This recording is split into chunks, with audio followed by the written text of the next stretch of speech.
আর এই 62টা পরিবারে বলবো যে তোমরা নিজেদের আশেপাশ থেকে আরো পরিবার নিয়ে আসবে। আর শোনেন, মন্দিরে ওই পরিবার থেকে যে এসেছে, যদি মন্দিরে প্রার্থনা করার লোক আপনাদের না থাকে, তাহলে ওই পরিবার থেকে যাকে হারমোনিয়াম বাজানো শেখাচ্ছেন সে প্রার্থনা করতে পারে। এবার যদি সেটা মেয়ে হয়, তাহলে আগে ছেলেরা যারা আমরা আছি, যদি সেই দিনে উপস্থিতির সময় কোনো ছেলে যদি না থাকে হারমোনিয়াম বাজিয়ে ঠাকুরের কাছে প্রার্থনা করার জন্য, তাহলে মায়েরাও করতে পারে, কিন্তু হারমোনিয়ামটা দিয়েই করাটা ভালো। আচ্ছা, এইবার দেখি, দাঁড়ান আমাকে বলতে দেন, সময় নেই আমার কাছে, পরে আমরা শোন। ধরেন আমরা সবাই দীক্ষিত, এইবার আমাদের একটা অদীক্ষিত, ধরেন আমার একটা অদীক্ষিত মেয়ের সাথে বিয়ে হলো, ঠিক আছে, তাহলে তাকে দীক্ষা নিতে হবে না নিতে হবে না? সবাই জোরে বলেন। ঠিক আছে, এইবার আমাদের পরিবারের একটা মেয়ের, বা আমি যদি মেয়ে হতাম আর আমার একটা ছেলের সাথে দীক্ষা, মানে যদি বিয়ে হতো, তাহলে সেই ছেলেটাকে কি দীক্ষা নিতে হতো? বলছেন কিন্তু এতটা জোরে বেরোচ্ছে না কিন্তু, তাই না? তাহলে ঘরের পুরুষরা যেই কাজটা করে সেটা আমরা সবার উপরে চাপিয়ে দিই। তো আপনারা যদি হারমোনিয়ামে প্রার্থনা করা শেখেন, তাহলে আপনাদের ঘরের মায়েরা এমনিই শিখে যাবেন। কিন্তু যদি মায়েরা শেখেন প্রার্থনা করাটা, আপনারা কিন্তু শিখে উঠতে পারবেন না। অনেকটা রান্নার মতন বিষয়টা, তাই না? তাই সবাই শিখবো, আর আমরা চেষ্টা করব। দেখ, আমরা চাকরিজীবী কারা? হাত তুলি।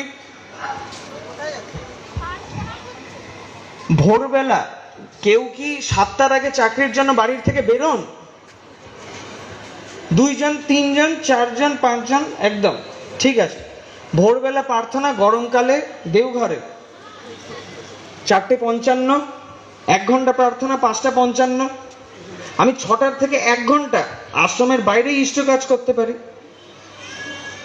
আমার ইষ্ট কাজ করার জন্য তো ভীষণ সময় লাগবে এরকম কোনো বিষয় নেই। আমরা প্রত্যেককে চেষ্টা করব যে আমরা যাতে নিজেদের বাড়িতে ভোরবেলা প্রার্থনা করি। আর যদি নিজেদের বাড়িতে না হয়, তাহলে আমাদের পাড়ার উপযোজনা কেন্দ্রতে গিয়ে প্রার্থনা করা আরম্ভ করায়। প্রত্যেকটা উপযোজনা কেন্দ্রে যাতে ভোরের প্রার্থনাটা হয়। 31টা পরিবার আমরা উপযোজনা কেন্দ্রের জন্য সংগ্রহ করব, যারা গিয়ে উপযোজনা কেন্দ্রতে প্রার্থনা করবে ভোরবেলা। আপনারা যদি বলেন যে লোক সংগ্রহ হচ্ছে না, কি করে করব, তাহলে সর্বপ্রথমে নিজেকে ঘুম থেকে উঠে যেতে হবে। আমি ভোরবেলা প্রার্থনায় উঠি না, আমি ভীষণ আলসে। আমার বাবা এটা নিয়ে আমাকে কোনোদিন বকা দেন না। তিনি বিগত 25 বছর ধরে রোজ 2 বেলা করে প্রার্থনায় গিয়ে আমাকে দেখাচ্ছেন। তাই জন্য আমার না চাইতেও, যদি পারতাম আমি কোনোদিন যেতাম না, কিন্তু না চাইতেও আমার মনের মধ্যে এটা গেঁথে গেছে যে আমাকে একটা কালে যেতেই হবে প্রার্থনায়, আমি এটা থেকে পালাতে পারবো না। তাই আপনাদেরও এটা করা উচিত। আর আপনারা বিশ্বাস করুন, যদি 1 মাস রোজ মন্দিরে প্রার্থনায় চলে যেতে পারেন, আপনাদের পাড়ার উপযোজনা কেন্দ্রতে লোক আসবেই, কিন্তু আপনাকে এটা করে দেখাতে হবে।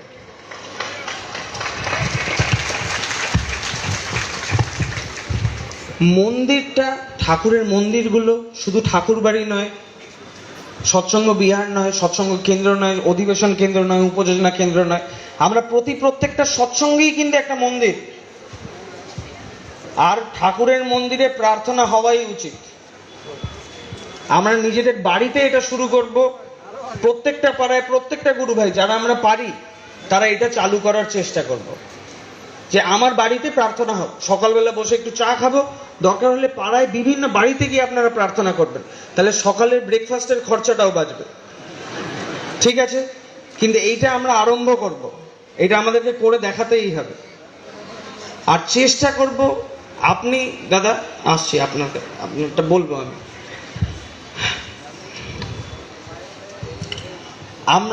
আমার একটা কথা আছে, অনেক গুরুজনেরা, আপনারা সবাই আমাকে অভিযোগ জানিয়েছেন, বা বিভিন্ন জায়গার থেকে আমি শুনি যে আজকাল যারা যুবক বৃন্দরা কাজ করছে তারা একটু উচ্ছৃঙ্খল, তাদের ভাষাটা খুব খারাপ। একদম, আমি এটা জানি, আমারও ভাষা ভীষণ খারাপ, কিন্তু ক্ষমা করবেন আমাদেরকে। আমি ছোট একটা গল্প বলতে চাই। একবার আমার তখন হয়তো তিন তিন সাড়ে তিন বছর বয়স হবে। আমি ছাদের মধ্যে খেলাধুলো করছিলাম। তো সেই দিনই কলকাতা থেকে ফিরে আসা হয়েছিল। তো এবার মা ঠাকুরদাদার জন্য দুটো বই নিয়ে এসেছে, আমাকে ধরে নিয়ে গেছে যে তোকে বইটা দিতে হবে। তো এইবার আমি ঠাকুরদা ঠাকুমার ঘরে বসেছিলেন, আমি ঠাকুরদাদাকে বইটা দিতে গিয়ে আমি খেলতে যাব বলে আমি প্রণাম করে বইটা এরকমভাবে খাটের উপরে ছুঁড়ে দিয়েছি। আর এই ছুঁড়ে দেওয়ার জন্য মা রেগে গেল। ঠাকুরদা মাকে বললেন যে একদম কিছু করবে না। মা একদম আগে আগে করে বেরিয়ে গেলেন। বেরিয়ে আমাকে আগে আধা ঘন্টা প্যাদানো হয়েছে, পেদিয়ে ঘরের মধ্যে বন্ধ করে রাখা হয়েছিল। তারপরে বাবা এসে নিচের থেকে যখন উঠেছেন বাবা, তারপরে রাত্রিবেলা আমাকে ছাড়িয়ে বার করা হয়েছে, না তো ওইখানেই বন্ধ করে রাখা হতো। বিষয়টা হচ্ছে, গুরুজনদের থেকে অনুশাসন পেতে আমাদের কোনো অসুবিধা নেই। আমার মা বাবা আমাকে যা বকা দিয়েছেন, আমার গুরুজনেরা যা বকা দিয়েছেন আমাকে, আমি আমার মায়ের কাছে প্রচুর মার খেয়েছি। আর আমার এটা ভীষণ ভালো লাগে। আমার ঠাকুমা এখন আমার বাবাকে বকাবকি করে, আমার কাকাদেরকে বকে, আমাদেরকে বকে। আর যদি ঠাকুমার কাছে আপনারা রোজ যান তাহলে আপনারাও বকা খাবেন। একদিন গেলে ঠাকুমা বকেন না। ঠাকুমার একটু হৃদ্যতা লাগে বকার জন্য, কিন্তু ঠাকুমা বকেন। আপনাদের ওইখানে যেই বাচ্চারা দুর্ব্যবহার করছে বা ভাষাটা ঠিক নেই, তাদেরকে আপনার ধমকাবেন, তাদেরকে ঠিক করার চেষ্টা করবেন। কিন্তু এইটাও আপনাদেরকে মাথায় রাখতে হবে যে অনুশাসনের সাথে কিন্তু ভালোবাসাটা দেওয়া প্রয়োজনীয়, না তো মানুষটা কিন্তু রোগ হয়ে যাবে। তাই নিজেরা বুঝে বিবেচনা করে আমাদের সবার কাজ ঠাকুরকে ধরে একটাই, যে আমরা যাতে নিজেকে তৈরি করতে পারি, আরো ভালো মানুষ তৈরি করতে পারি। তো এইটাই করার চেষ্টা করতে হবে।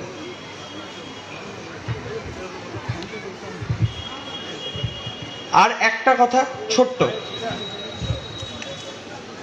সৎসঙ্গটা, আমরা যে সৎসঙ্গ পরিচালনা করি, দাদা বললেন, উনি বললেন যে কেউ একজন সৎসঙ্গ পরিচালনা করছিল, আরেকজন ঋত্বিক দেবতা চলে এলেন, হঠাৎ করে সে পরিচালনা করা শুরু করলো। তাহলে এই ক্ষেত্রে কি করণীয়? আমি বলতে চাই এটা ভালোবাসার অভাব, এটা হৃদ্যতার অভাব। আপনারা সহকর্মী হয়ে যদি একসাথে সহবাস না করতে পারেন তাহলে কি করে হবে? আর কাউকে পরিচালনা সৎসঙ্গ করতেই কেন হবে? আপনি বসে থাকবেন, যদি কিছু নিয়মের বাইরে যায় তাহলে আপনারা সেটাকে টুকবেন, তাই না? সৎসঙ্গটা 1.5 ঘন্টার মধ্যে শেষ করার চেষ্টা করবেন। যদি সৎসঙ্গ করতে করতে ভীষণ আনন্দ হয় তাহলে এটাকে 2 ঘন্টা অবধি করা যেতে পারে। ঠিক আছে? আচ্ছা, না না না না দাঁড়ান, আপনাদেরকে বুঝতে হবে যে আপনার চেষ্টা করুন যে 1.5 ঘন্টার মধ্যে শেষ করব। সৎসঙ্গ শেষ করার পরে আপনাদের যদি ইচ্ছা হয় আপনারা সাধারণ সভা করুন, সঙ্গীতাঞ্জলি করুন, সৎসঙ্গ বলেন না। কেন কি, সৎসঙ্গটা প্রার্থনার থেকে শুরু হচ্ছে, ধ্বনিতে গিয়ে শেষ হচ্ছে। আমি যদি প্রার্থনার সময় এসে সৎসঙ্গে বসে পড়ি, আমি তো উঠে বেরোতে পারছি না। আপনারা যে এখন কনফারেন্সে এসে বসেছেন, উপস্থিত হয়েছেন, 2 ঘন্টা হতে চললো, আপনাদেরও বাড়ি যাওয়ার ইচ্ছা করছে, কিন্তু আপনারা উঠতে পারছেন না কিন্তু, তাই না? যে বসে পাছা ব্যথা হয়েছে, কারো ডায়াবেটিস হতে পারে, তার হতেই পারে যে বাথরুমে যেতে হবে, কিন্তু ওকে জোর করে বসে থাকতে হচ্ছে। তাই এটা বুঝতে পারতে হবে আপনাদেরকে যে ওই টাইমটার মধ্যেই শেষ করার চেষ্টা করব। আর যদি সৎসঙ্গ শেষ করার পরে আমরা সাধারণ সভা করি, যত ঋত্বিক দেবতা যাজকরা এসেছেন, যদি কোনো নতুন লোক বক্তৃতা দিতে চায় তারাও দিক, কিন্তু পরবর্তীকালের জন্য আমাকে এটা রেখে দিতে হবে না। বোঝাতে পারছি তো? চেষ্টাটা এটাই।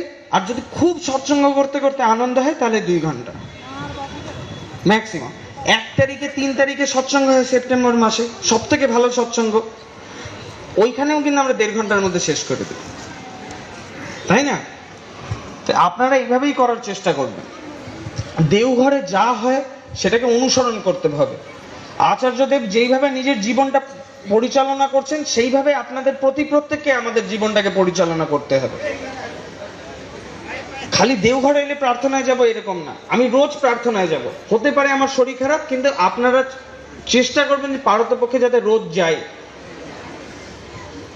আর একটা মাস নিজের বাড়ির ওখানে প্রার্থনা করলেই কিন্তু লোকজন হয়ে যাবে।